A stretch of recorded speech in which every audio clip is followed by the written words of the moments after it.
All right, good evening. I know I had promised you, I think yesterday. It seems I have no sense of time anymore.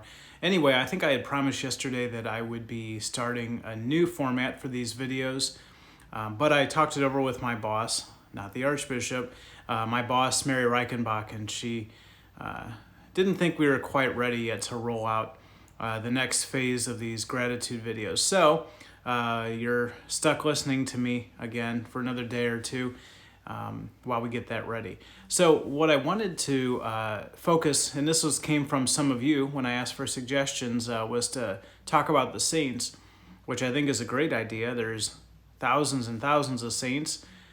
So I'm just going to talk about, I thought, one of my patron saints who I really like. When I was being confirmed and being homeschooled, we got confirmed, I think, in 6th grade, because I think my parents knew we needed extra graces sooner rather than later, not for my sake so much as for their sake, so they wouldn't send us off to a foreign land or get rid of us permanently.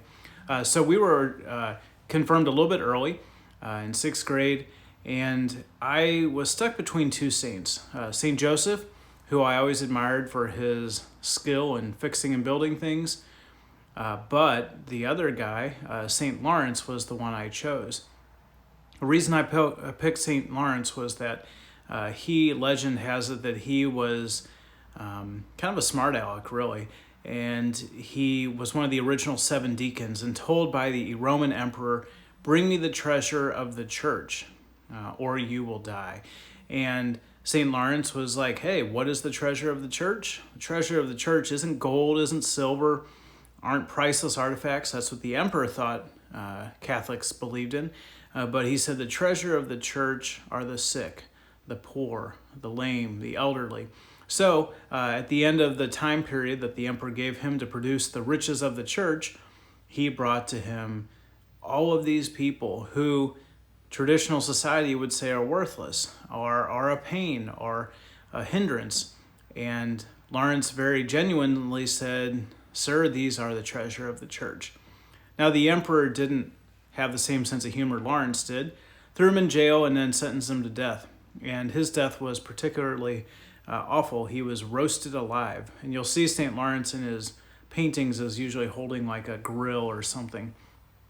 And legend has it that St. Lawrence, as he was dying from being roasted alive, said to the emperor and the executioners, "I'm done on this side, turn me over," which I think is great.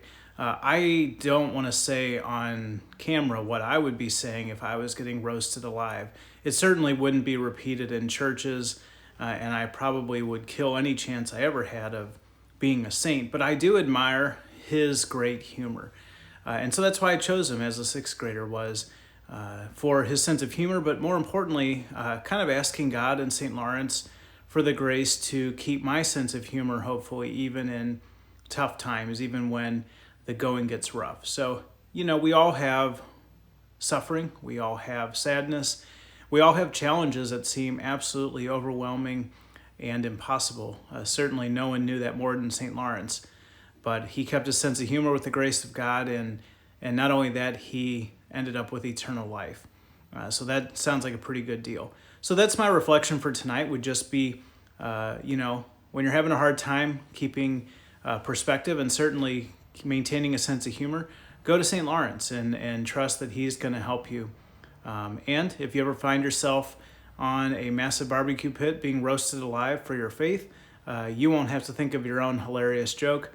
He's already made one for you. So go ahead and use it, and we'll remember you just like we remember him. So I hope you have a good rest of your day. I'll tell you another saint tomorrow, and may God bless you.